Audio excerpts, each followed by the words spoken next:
बिस्मिल्लाहिर्रहमानिर्रहीम। अस्सलामुअलैकुम। हम कॉन्स्टिट्यूशन पढ़ रहे हैं और उसमें हमने फंडामेंटल राइट्स के आर्टिकल 8 से लेकर 10A तक जो है वो कवर किया था। आज का जो हमारा टॉपिक है वो हम पढ़ेंगे आर्टिकल 11 से। आर्टिकल 11 कहता है slavery, force labour etcetera prohibited. Slavery मतलब किसी से ग़ुलाम का कंसेप्ट जो है वो, और फोर्स लेबर किसी से ज़बरदस्ती लेबर करवाना, वो कह रहे हैं अकॉर्डिंग टू कॉन्स्टिट्यूशन ये प्रोहिबिटेड है। क्लॉज 1 डील करती है स्लेवरी से। Slavery is non existent and forbidden. Slavery जो है वो नॉन एग्जिस्टेंट है और फॉरबिडन बाय लॉ है, लॉ इससे मना करता है। And no law shall permit or facilitate its introduction into Pakistan.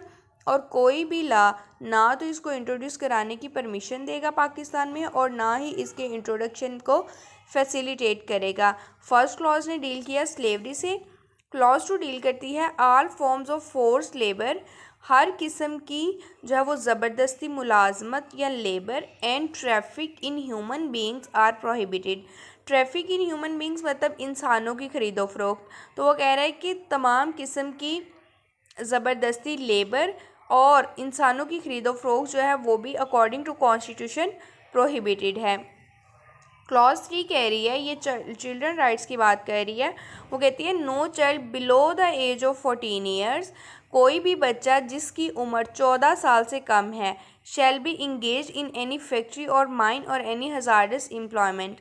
उसको ना तो आप किसी फैक्ट्री या माइन में इंगेज कर सकते हैं और ना ही उससे कोई जो है वो ख़तरनाक जो है वो एम्प्लॉयमेंट या मजदूरी वगैरह करवा सकते हैं जिसकी उम्र 14 साल से कम है।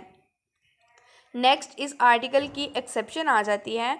वो कहती है nothing in this article shall be deem to affect compulsory service by any person undergoing punishment.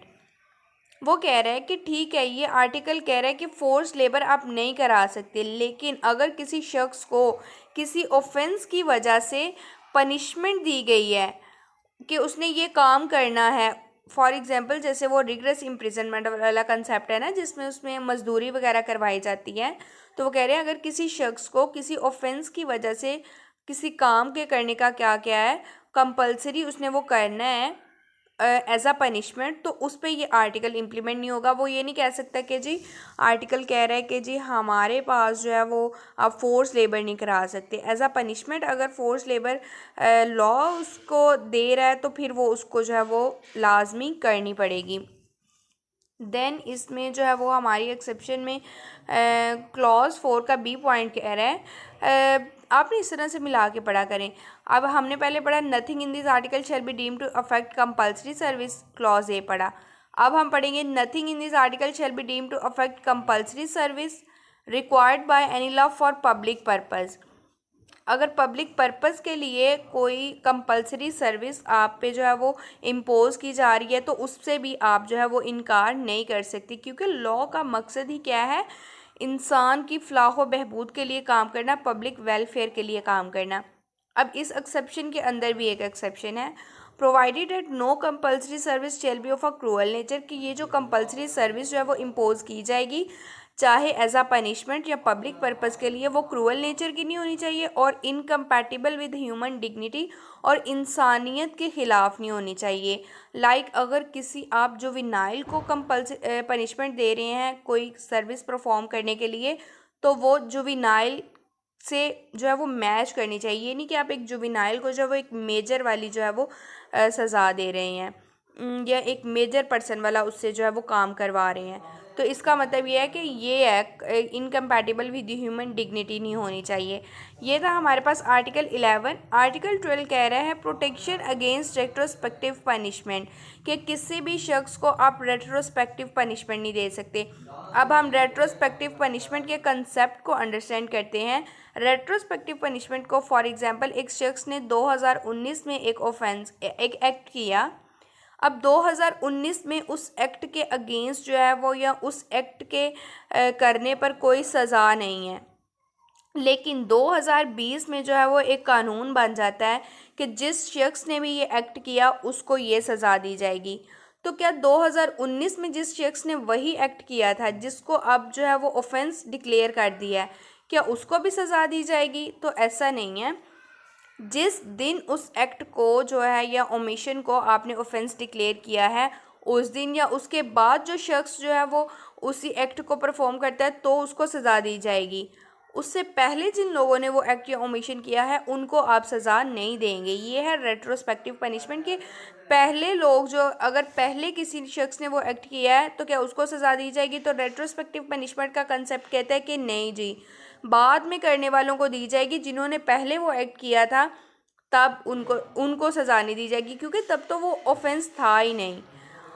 तो हमारे पास जो है आर्टिकल 12 कह रहा है protection against retrospective punishment, no law shall authorise the punishment of a person for an act or omission that was not punishable by law at the time of act of omission. अब देखिए ना कि किसी भी शख्स को जो है वो अब वो सज़ा नहीं दे सकते कि देखें एक शख्स ने एक्ट या ओमिशन किया और eight the time of act or omission वो पनिशेबल नहीं था तो लॉ जो है वो उसको जो है वो बाद में अगर उस एक्ट और ओमिशन को ऑफेंस डिक्लेयर कर दिया गया तो उसको सज़ा नहीं मिलेगी। अब आपने वैसे ही उसी तरीके से पढ़ना है। क्लॉज 1 का बी पढ़ रहे हैं ना, तो पहले क्लॉज 1 का जो लिखा हुआ है मेन उसको पढ़ेंगे फिर बी को पढ़ेंगे। No law shall authorise the punishment of a person for an offence by a penalty greater than or of a kind different from the penalty prescribed by law for that offense at the time of offense। ये कह रहा है कि किसी भी शख्स को आप जो है वो ज़्यादा सज़ा नहीं दे सकते या किसी और डिफरेंट काइंड की सज़ा नहीं दे सकते। फॉर एग्जांपल एक ऑफेंस की सज़ा जो है वो सिंपल इम्प्रिजनमेंट है, आप उसको रिग्रेस इम्प्रिजनमेंट नहीं दे सकते और ये सज़ा जो है वो at the time of offence ही देखी जाएगी। जिस वक़्त ऑफेंस कमिट हुआ है उस वक़्त उस ऑफेंस की सज़ा क्या थी वही उसको दी जाएगी, उससे ज़्यादा या किसी और काइंड की आप नहीं दे सकते। ये है हमारे पास आर्टिकल 12। अब आर्टिकल 12 की जो एक्सेप्शन है वो कह रही है नथिंग इन क्लॉज 1। क्लॉज 1 जो हमने आर्टिकल 12 का पढ़ा है और article 270 shall apply to any law making acts of abrogation of subversion of a constitution. अब किस टाइम उन्होंने कहा ये लॉ जो है या ये क्लॉज जो है उस शख्स पे अप्लाई नहीं होगी जिसने कॉन्स्टिट्यूशन को एब्रोगेट या सबवर्ट किया है। कब उसने किया? 23rd डे ऑफ मार्च 1956, 23 मार्च 1956 के बाद, 23 मार्च 1956 के बाद जिस शख्स ने भी कॉन्स्टिट्यूशन को एब्रोगेट या सबवर्ट किया है उसको जो है वो ज़रूर सज़ा मिलेगी। अब देखें 1956 के कॉन्स्टिट्यूशन में और 1962 के कॉन्स्टिट्यूशन में जो है वो कॉन्स्टिट्यूशन को अगर कोई एब्रोगेट करता तो उस पर हाई ट्रीजन वाला जो है वो ऑफेंस नहीं लगता था।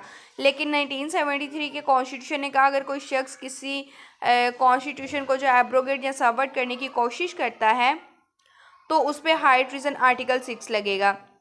तो उसने कहा अब 1973 में ये लॉ बन रहा है, लेकिन 23 मार्च 1956 के बाद जिस बंदे ने कॉन्स्टिट्यूशन को एब्रोगेट या सबवर्ट किया है उस पे हाई ट्रीजन का केस लगेगा। वो ये नहीं कह सकता कि आप मुझे रेट्रोस्पेक्टिव पनिशमेंट नहीं दे सकते।